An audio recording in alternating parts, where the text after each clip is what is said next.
तो हमारे इस कार्यक्रम में एक बार फिर से आपका स्वागत है और हमारे साथ खास गेस्ट भी आ चुके हैं, परिचय भी आपका कराएंगे और वो बनेंगे आपके लक्ष्य हासिल करने में मददगार। तो चलिए मुलाकात कराते हैं आपसे। हमारे साथ स्टूडियो में मौजूद है HWD के डायरेक्टर प्रेम शंकर शर्मा जी, आपका बहुत स्वागत है। और इसके साथ ही हमारे साथ स्टूडियो में मौजूद हैं छात्र नितिन तिवारी। नितिन, आपका भी बहुत स्वागत है।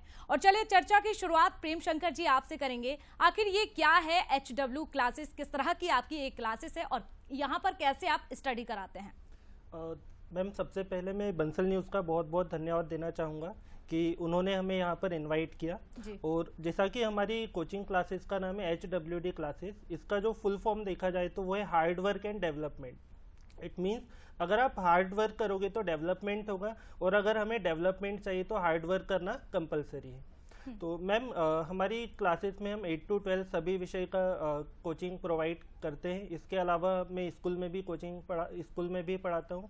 साथ में अगर मेरा एजुकेशनल बैकग्राउंड देखे तो मैंने बीटेक किया है और एमटेक भी मेरा कंप्लीट हो गया है, और 2017 से हम यहाँ पे एजुकेशन प्रोवाइड कर रहे हैं। जी नितिन, आप अपने बारे में बताइए थोड़ा सा, कैसे आप पढ़ाई करते हैं और इस HWD क्लासेस की अगर बात करें तो क्या कुछ यहाँ पर खासियत है? जी मैम, यहाँ पर पहले तो मैं आप सभी का शुक्रिया करना चाहूँगा जो आप लोगों ने हमको यहाँ पर बुलाया हमारे विचारों को व्यक्त करने के लिए। तो मेरा नाम नितिन तिवारी है और मैं पिछले 3 सालों से प्रेम सर के साथ हूँ, उनकी कोचिंग में पढ़ रहा हूँ। यहाँ पे मेरे को मतलब स्पेशल अटेंशन मिलती है सभी बच्चों को जो भी यहाँ पर पढ़ने आता है, और बस जो डाउट होते हैं वो सभी क्लियर करने में बहुत ही मददगार है। प्रेम शंकर जी, यहाँ पर नाम तो आपने बहुत ही अच्छा रखा है। किस तरह से बच्चे यहाँ पर स्टडी करते हैं उनके बारे में भी आप बताइए। कितने सालों से आप इसको संचालित कर रहे हैं और अभी अगर बच्चों की बात करें तो कितने स्टूडेंट्स आपके यहाँ पर स्टडी कर रहे हैं? मैम, प्रोफेशनली तो मैंने 2017 से कोचिंग क्लासेस स्टार्ट किया है, और वैसे देखा जाए तो जब मैं 10th क्लास से था तब से ही मैं अपने क्लासमेट्स को पढ़ाना शुरू कर दिया था मैंने। तो क्लास के बच्चे भी मेरे पास डाउट के लिए आते थे, फिर धीरे धीरे उन्होंने, जैसे एग्ज़ाम आना शुरू हुआ, उन्होंने बोला कि हमें कोचिंग भी प्रोवाइड कीजिए और जो भी फीस रहेगा वो हम फीस भी पे करेंगे। तो मुझे लगा कि हाँ, मैं किसी को एक्सप्लेन कर सकता हूँ, चीज़ें समझा सकता हूँ। मैथ्स काफ़ी अच्छा है, बच्चों को ज़्यादा जल्दी समझ में आता है, तो तभी से मैंने कोचिंग देना स्टार्ट कर दिया था। मुझे हर साल 3 से 4 बच्चे कोचिंग के लिए मिल जाते थे। मैं बहुत ज़्यादा स्ट्रेंथ भी नहीं रखता था। और अभी फिर जब 2017 में जब मेरा बीटेक क्वालिफाई कंप्लीट हो गया था तो मेरे पास कई सारी अपॉर्चुनिटीज़ थी, कई सारी कैंपस अपॉर्चुनिटीज़ थी। 6-7 कंपनीज में मेरी जॉब लग चुकी थी, बट मैंने उन सबको छोड़कर 2017 में 4 बच्चों से HWD की शुरुआत की, और अभी प्रेजेंट में हमारे पास 250 प्लस स्ट्रेंथ है और काफ़ी अच्छे बच्चे हैं, काफ़ी मेहनत कर रहे हैं, और हर साल काफ़ी अच्छा रिजल्ट हमें देखने को मिलता है। रिजल्ट बहुत अच्छा देखने को मिलता है प्रेम शंकर जी। लेकिन यहाँ पर कौन कौन से सब्जेक्ट, जैसे आपने बताया कि आपकी मैथ्स बहुत अच्छी थी तो आपने ये क्लासेस देना स्टार्ट कर दिया, तो क्या केवल यहाँ पर मैथ्स पर ही फोकस किया जाता है या फिर बाकी सब्जेक्ट भी आप पढ़ाते हैं? नहीं मैम, यहाँ पर हम 8 to 12 और ऑल सब्जेक्ट पे हम ध्यान देते हैं, सारे सब्जेक्ट पढ़ाए जाते हैं। अगर हम 9-10 की बात करें तो मैं यहाँ मैथ्स और साइंस पढ़ाता हूँ, और 11-12 में मेरा सब्जेक्ट मैथ्स और फिजिक्स है। इसके अलावा हमारे पास केमिस्ट्री के लिए, बायो के लिए, कॉमर्स में अकाउंट्स, बिजनेस, इकोनॉमिक्स के लिए अलग अलग टीचर्स हैं। तो हम कॉमर्स, मैथ्स, साइंस और बायो के सारे सब्जेक्ट हम यहाँ पर पढ़ाते हैं। नितिन, आप बताइए आपका लक्ष्य क्या है, क्या आपका एम है, कैसे आप स्टडी करते हैं और क्या हासिल करना चाहते हैं? जी मैम, मेरा लक्ष्य बस यही है कि मेरे को IIT JEE क्रैक करना है, और मैं सुबह 5 बजे से उठकर पढ़ाई करता हूँ और फिर स्कूल जाना रहता है। उसके बाद फिर 1-1:30 बजे छुट्टी होती है स्कूल से। उसके बाद 2 बजे से पढ़ाई करना चालू करता हूँ, तो 4 बजे तक करता हूँ। फिर फिजिकल एक्टिविटीज़ में ध्यान देता हूँ, उसके बाद कोचिंग जाना रहता है। प्रेम शंकर जी, जैसे आपने बताया कि 250 अराउंड आपके पास स्टूडेंट्स हैं, तो ऐसे में हर बच्चा तो बहुत ज़्यादा इंटेलिजेंट नहीं होता है, कुछ वीक भी रहते हैं। तो वीक बच्चों पर यहाँ पर फोकस कैसे किया जाता है? क्या उनके लिए कोई एक्स्ट्रा क्लास आप लगाते हैं? उन्हें कैसे मैनेज करते हैं? बिल्कुल मैम, देखिए जैसा कि क्लासेस में बच्चे हैं तो सारे बच्चे एक्सपर्ट और सारे बच्चे इंटेलिजेंट नहीं रहते हैं, और हमारे पास भी इतना एक्स्ट्रा टाइम नहीं रहता है कि हम पर्टिकुलर बच्चे पर ध्यान दे पाए। बिल्कुल सही है मैम। तो इसके लिए हमारे पास एक मेंटरशिप प्रोग्राम चलता है जहाँ पर हमारे जो पास आउट स्टूडेंट है, जो ऑलरेडी ग्रेजुएट कर रहे हैं, हमारे पास से पढ़े हुए 12th तक क्लासेस लिए, तो हम उन्हें इनवाइट करते हैं और जो वीक स्टूडेंट है उन्हें हम पर्सनली गाइडेंस प्रोवाइड करते हैं। तो इससे जो बच्चे हैं, जो हमारे प्रीवियस स्टूडेंट थे, उन्हें भी मज़ा आता है, उन्हें भी काफ़ी कुछ सीखने को मिलता है और जो अभी करंट में जो बच्चे पढ़ रहे हैं उन्हें भी एग्जाम में काफ़ी ज़्यादा हेल्प हो जाती है। प्रेम शंकर जी, आजकल बच्चे ऑफलाइन तो पढ़ते हैं लेकिन ऑनलाइन का भी क्रेज बहुत ज़्यादा है, कोविड के बाद से हम देख रहे हैं। तो क्या ऑनलाइन पर भी आपके यहाँ पर फोकस किया जा रहा है? क्या ऑनलाइन क्लासेस भी आप लेते हैं? बिल्कुल मैम, अभी बच्चे ऑफलाइन के साथ ऑनलाइन भी पढ़ना प्रीफर कर रहे हैं। काफ़ी सारे चैनल्स आ गए हैं जो काफ़ी कम फीस में काफ़ी अच्छी एजुकेशन प्रोवाइड करते हैं। तो मैम अभी तो हमारा लॉकडाउन में ही हमने ऑनलाइन प्लेटफॉर्म को प्रीफर किया था, बट अभी जल्दी हम यूट्यूब प्लेटफॉर्म पर भी आने वाले हैं और जस्ट आ ही गए हैं जहाँ पर हम फ्री एजुकेशन प्रोवाइड करेंगे। नितिन, आप बताइए, आपका जिस तरह से आपने बताया लक्ष्य IIT JEE है, तो आप कैसे पढ़ाई करते हैं? क्या ग्रुप स्टडी करते हैं या फिर अकेले पढ़ना ही पसंद करते हैं? और HW क्लासेस जब से आपने ज्वाइन की है तो क्या लग रहा है, लक्ष्य हासिल करने में आपको कितना समय लगेगा? किस तरह की मेहनत आपकी? जी, मैं ग्रुप स्टडी में नहीं ध्यान देता हूँ, मैं अकेले ही पढ़ना पसंद करता हूँ, क्योंकि ग्रुप में तो ज़्यादातर बातें ही होती है। मैं अकेले पढ़ने में ही ज़्यादा विश्वास रखता हूँ। और जब से मैंने HW क्लासेस को ज्वाइन किया है तब से मुझे मेरी लक्ष्य प्राप्ति की ओर लगता है कि मैं कर लूँगा, क्योंकि इधर पे सबको स्पेशल अटेंशन मिलता है और जो भी सर मोटिवेट भी करते रहते हैं बीच बीच में सभी को। आपने मोटिवेट की बात की है, प्रेम शंकर जी आपसे ही जानना चाहूंगी मैं, कैसे आप मोटिवेट करते हैं? क्योंकि बच्चों में अक्सर देखा जाता है कि रिजल्ट अच्छा आया तो बड़ी ही खुशी हो जाती है, लेकिन अगर रिजल्ट खराब आ जाता है तो एकदम बिल्कुल या फिर डिप्रेशन में चले जाते हैं या तो पढ़ाई से थोड़ा सा मन हट जाता है। तो ऐसे में मेंटेन करने के लिए बच्चों को कैसे आप मोटिवेट करते हैं यहाँ पर? मैम, सबसे पहले मैं बच्चों से भी यही कहना चाहूँगा कि देखिए, एग्जाम से पहले आपके लिए जितना पॉसिबल था आप उतना पढ़ाई में एफर्ट लगा दीजिए। बाकी सारे काम भी जरूरी रहते हैं, बट जितना पॉसिबल है उतना आप अच्छा पढ़ाई कीजिए। बाकी फिर रिजल्ट आप टाइम पर छोड़ दीजिए, क्योंकि आपने पहले जितना पॉसिबल था उतना एफर्ट लगाया है। और साथ ही अगर मोटिवेशन की बात करें तो मैम हम कई सारी स्टोरियाँ वगैरह सुनाते हैं, बाहर से एक्सपर्ट्स को बुलाते हैं, जो कॉलेजेस के टीचर्स हैं, फैकल्टी से, डायरेक्टर्स हैं, उन्हें इन्वाइट करते हैं, जिससे वो बच्चों का मार्गदर्शन करते हैं। बिल्कुल। प्रेम शंकर जी, छात्रों की अगर करियर काउंसलिंग की हम बात करते हैं तो इसको लेकर आप लोग कैसे यहाँ पर ध्यान देते हैं, क्या करते हैं इसके लिए आप लोग? बिल्कुल मैम, अगर कैरियर काउंसलिंग की बात करें तो बच्चों की कैरियर काउंसलिंग होना बहुत ज़्यादा ज़रूरी है। उन्हें पता होना चाहिए कि वो किस डायरेक्शन में जाकर उनका फ्यूचर में क्या स्कोप रहेगा। तो इसके लिए हम अलग अलग कॉलेजेस से जो फैकल्टीज होते हैं, डायरेक्टर्स होते हैं, उन्हें इन्वाइट करते हैं। जो अलग अलग इंस्टीट्यूशंस होते हैं, जैसे जो एविएशन का ट्रेनिंग वगैरह प्रोवाइड करते हैं, उन सभी को हम इन्वाइट करते हैं जो बच्चों को गाइड करते हैं। अक्सर हमारी क्लासेस में ये प्रोग्राम्स चलते रहते हैं। जैसे अभी लास्ट सेशन में ही DFly इंटरनेशनल का एक इंट्रो हुआ था, जिसमें बच्चों को समझाया गया कि एविएशन सेक्टर में हमारे पास क्या क्या स्कोप है, हमारे पास हॉस्पिटलिटी है, और साथ में टूर एंड ट्रेवल्स में क्या क्या स्कोप है। तो टेक्निकल, नॉन टेक्निकल, मेडिकल और जो अदर सेक्टर है, उन सभी का हम जो नॉलेज है वो बच्चों को टाइम टाइम पर देते रहते हैं। बिल्कुल। नितिन, आपने अपना लक्ष्य बताया, पढ़ाई भी आप बहुत अच्छे से कर रहे हैं, लेकिन हमारे बहुत सारे दर्शक, बहुत सारे बच्चे ऐसे हैं जो घर पर बैठकर ये प्रोग्राम भी देखते हैं, उनका भी सपना IIT का हो सकता है। ऐसे में आप बताइए कौन सा आपका फेवरेट सब्जेक्ट है, और टाइम मैनेजमेंट की बात करते हैं तो कौन से सब्जेक्ट को आप कितना ज़्यादा टाइम देते हैं?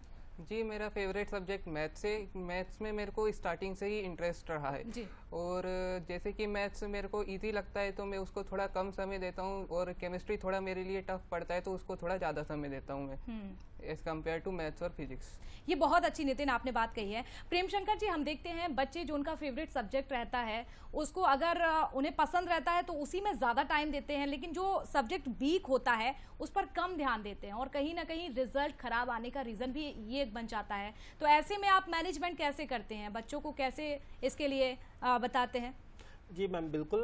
देखिए, सबसे पहली चीज़ तो कोई भी सब्जेक्ट खराब नहीं होता है। यहाँ पर दो फैक्टर आते हैं मैम। एक तो पढ़ाने वाला टीचर कैसा है, वो कितना एक्टिव होकर पढ़ा रहे हैं। अगर टीचर काफ़ी अच्छे हैं तो कोई भी सब्जेक्ट टफ होना ये तो पॉसिबल नहीं है। सेकेंड चीज़ आती है कि बच्चा अपने साइड से कितना एफर्ट लगा रहे हैं। और ऐसा नहीं है कि बच्चों को जो सब्जेक्ट अच्छा लगता है उस पर काफ़ी ज़्यादा टाइम देते हैं, और ऐसा होना भी नहीं चाहिए। जो सब्जेक्ट उन्हें टफ लग रहे हैं तो उनके आपको टीचर से डिस्कशन करना चाहिए सब्जेक्ट क्यों टफ है। जैसे कि अभी नितिन ने कहा कि मुझे केमिस्ट्री थोड़ा टफ लगता है, तो ऐसा नहीं है, केमिस्ट्री टफ नहीं है। बाकी अगर आप बेसिक कॉन्सेप्ट से स्टार्ट करें, जैसा कि 9th और 10th क्लास में केमिस्ट्री के बेसिक कॉन्सेप्ट आ जाते हैं, अगर वहीं से हम प्रिपरेशन करना शुरू करेंगे, वहाँ के बेसिक कॉन्सेप्ट समझेंगे, तो कोई भी सब्जेक्ट फिर टफ नहीं होगा।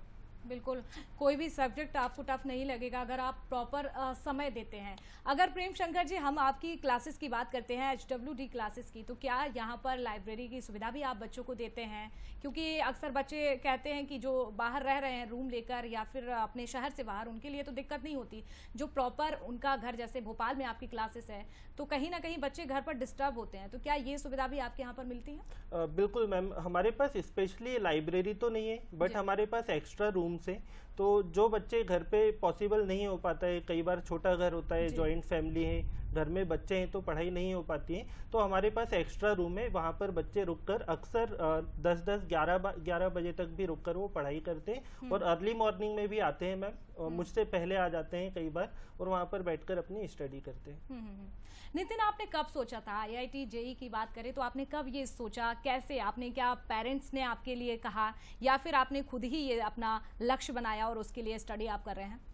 जैसे कि मैंने बताया, मैं पिछले 3 साल से प्रेम सर के साथ हूँ। तो मैं जब 10th में था, जब भी सर बीच बीच में बताते रहते थे कि क्या करना चाहिए हमको आगे, और मेरे को भी पहले से ही मैथ्स में इंटरेस्ट था, तो मैथ्स मैंने सोचा ही था कि मेरे को PCM लेना है।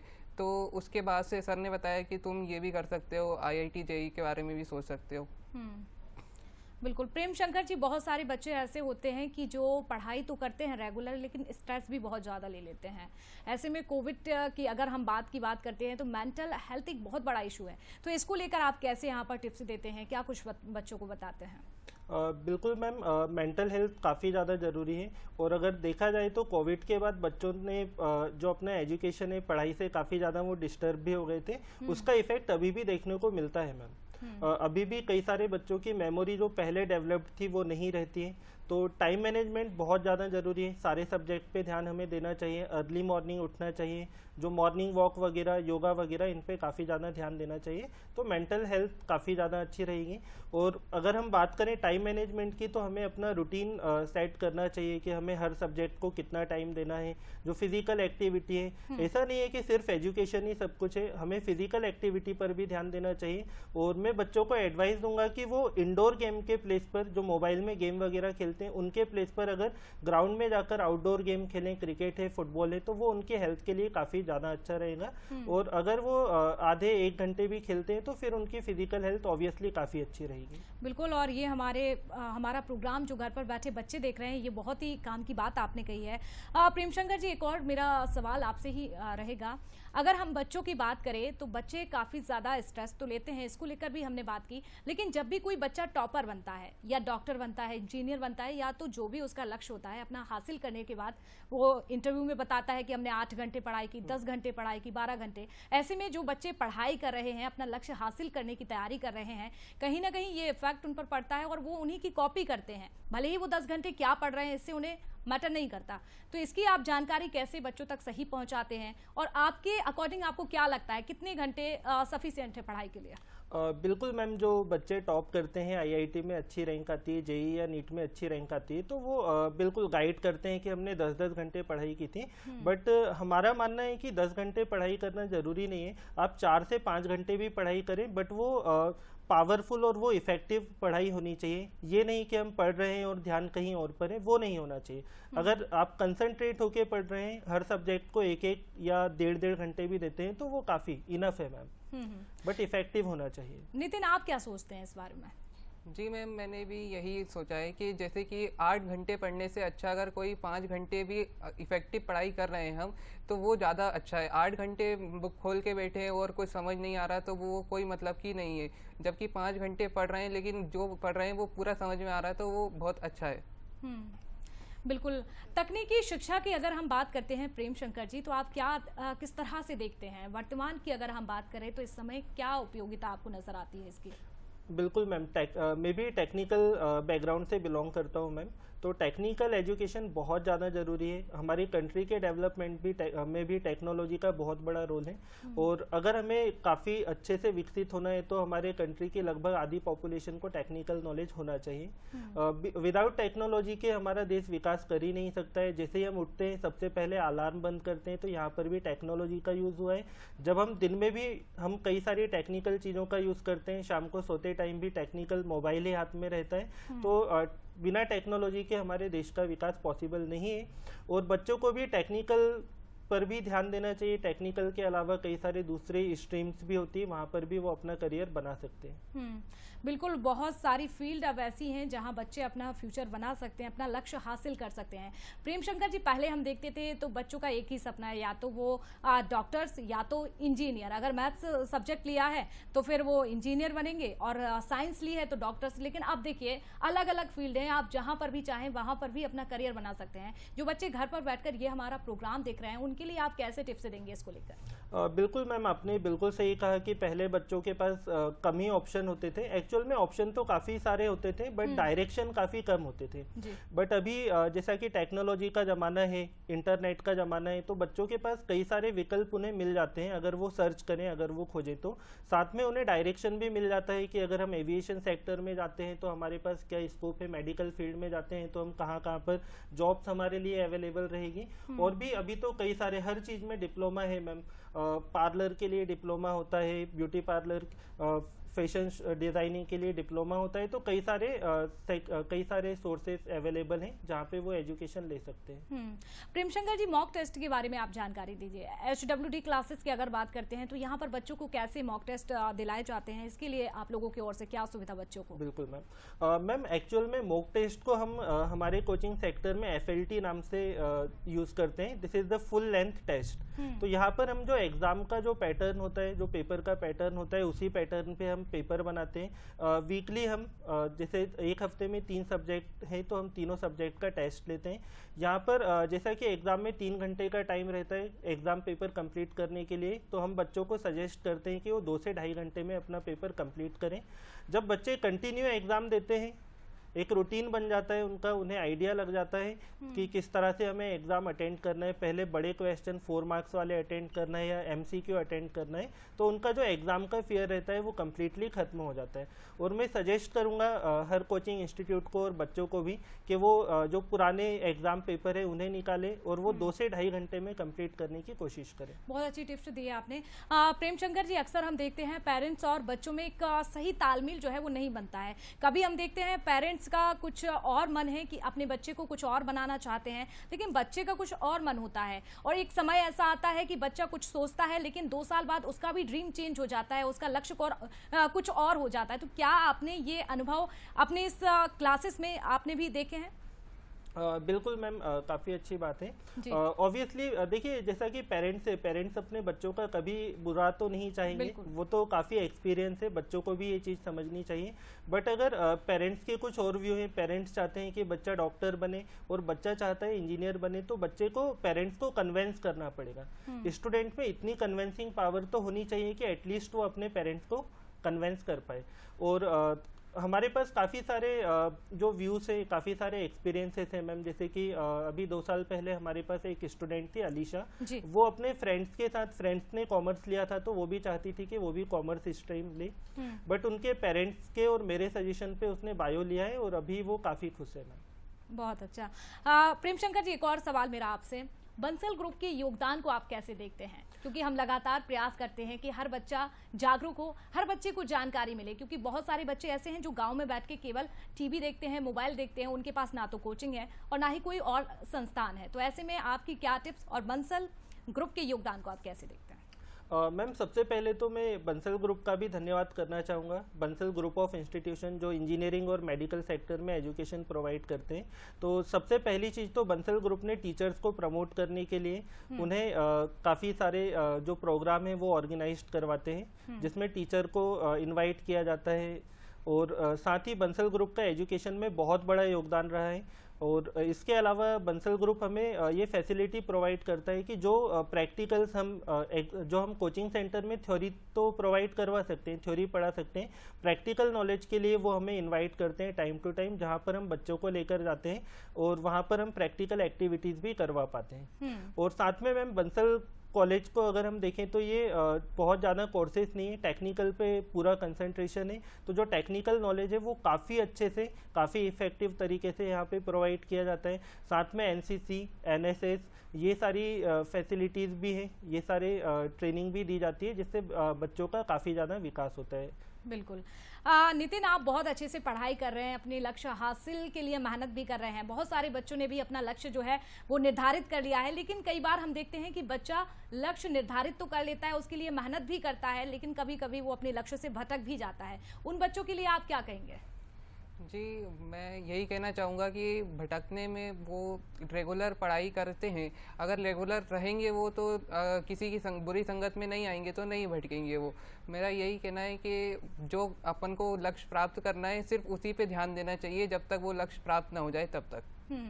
बहुत अच्छी आपने बात कही है। आप दोनों का स्टूडियो में आने के लिए, बच्चों को जानकारी देने के लिए, जो बच्चे घर पर बैठकर हमारे ये प्रोग्राम देख रहे हैं, अपना लक्ष्य हासिल करने के लिए लगातार मेहनत कर रहे हैं, आप दोनों का बहुत धन्यवाद। तो इसी के साथ हमारी इस खास पेशकश में फिलहाल इतना ही। देखिए आप खबरों के लिए बंसल न्यूज़। नमस्कार।